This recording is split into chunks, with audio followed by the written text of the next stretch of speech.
أعوذ بالله من الشيطان الرجيم بسم الله الرحمن الرحيم والصلاة والسلام على رسول الله سيدنا ومولانا محمد وآله وصحبه ومن والاه السلام عليكم ورحمة الله وبركاته بokki noo ngi leen di nuyu di leen ziyaara di leen balu xaq te di leen baal xaq di leen ñaanal jàmm waaye itam di sàkku ci yéen ngeen ñaanal nu ko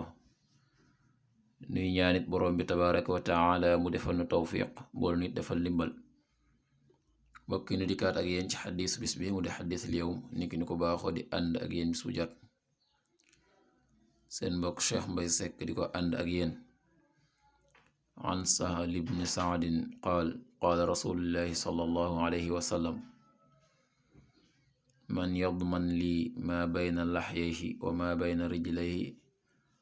adman lahu aljanna muttafaqun alayhi. Sahl ibn Saad moo wax ne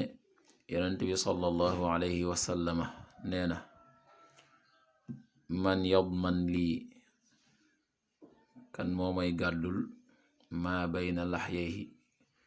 li nga xam ne moo nekk ci diggante ñaari yaxi sikkimam wa maa bayna rijlayhi ak la nekk ca diggante ñaari tànkam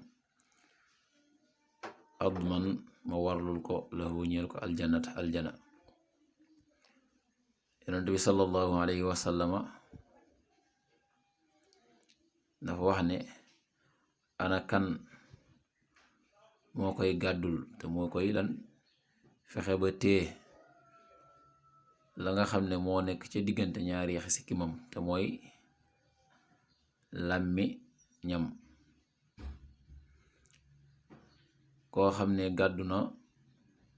aw làmminam tee aw làmminam wattu ko waaye tam la nekk ci diggante ñaari tànkam muy pëyam mu tee ko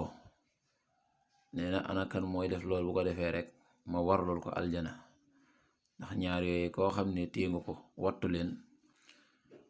ba defoo ci lu xaraam waa aljana daal lay ñeel. kon daal mbokki day mel ne xaddis bi daf ñuy gën a soññwaat ci tee sunuy làmmiñ te la nga xam ne moo nekk sunu diggante ñaari tànk ba duñ ca moy waa rek yonent bi sallallahu alayhi wa sallam nee na ku def loolee mu warul aljana.